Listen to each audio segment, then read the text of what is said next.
So this is kind of a more ethereal question. Um,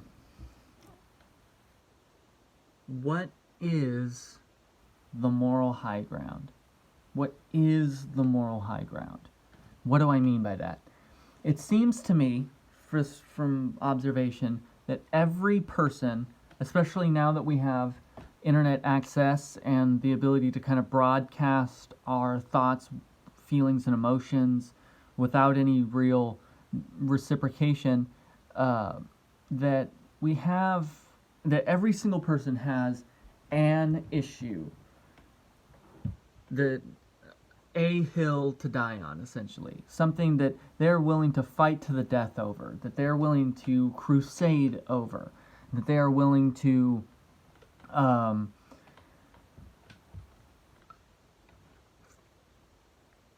caps locks somebody to death, right? That everyone has something that they're willing to fight like that about. Whether that's some of the popular ones right now are, women and equality, feminism, I guess, um, the climate change, guns, gun violence, whatever your political party is right now, simply because it's an election year, right? Um, Animal rights, right? Like there are certain things that it's just really popular right now for people to really get worked up about, and so and because we're in football season, for some reason, that's a thing. Luckily, we're not talking about kneeling anymore.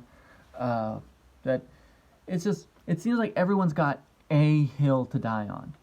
And so, in that kind of a landscape where everyone's got their own little molehill out here, what is the high ground at that point? The moral high ground. What is the one, is there one thing that is superior or that is kind of the greater position to hold versus all that other stuff? Maybe even that encompasses some of that other stuff. I would say yes, there is. I'd say that moral high ground is, first of all, the contention that there is a moral high ground, that morality does exist, that it is not subjective, that it is objective, that it does have a source beyond anything material, right? I'd say that that's number one. That's kind of the foundation of it. If that's not true, if the morals are not objective, then it is just a landscape of molehills. Everyone's got their own little thing, but in the larger scheme of everything, it's mostly a flat land.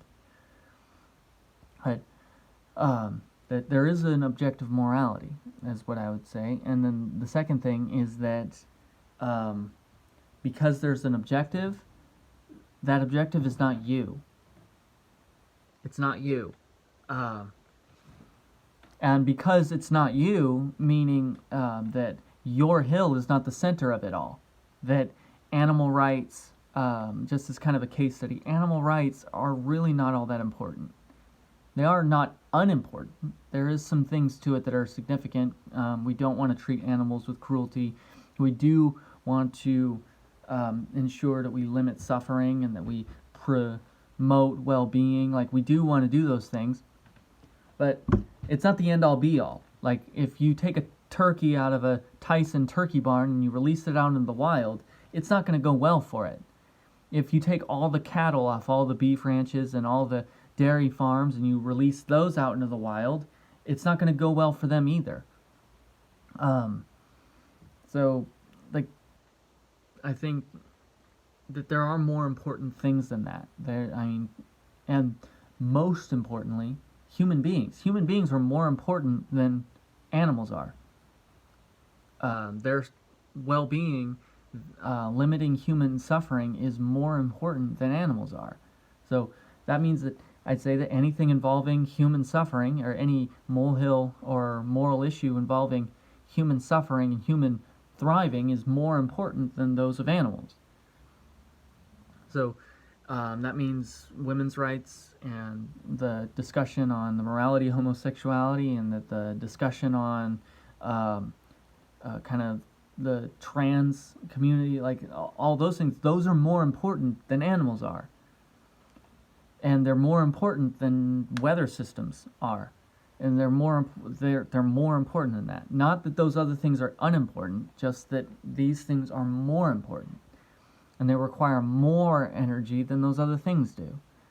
So, I don't know. But that's kind of what I want to get at. Just something to debate about. Is because if we're going to talk about, in my previous two videos, we were talking about the morality or amorality or immorality of different things.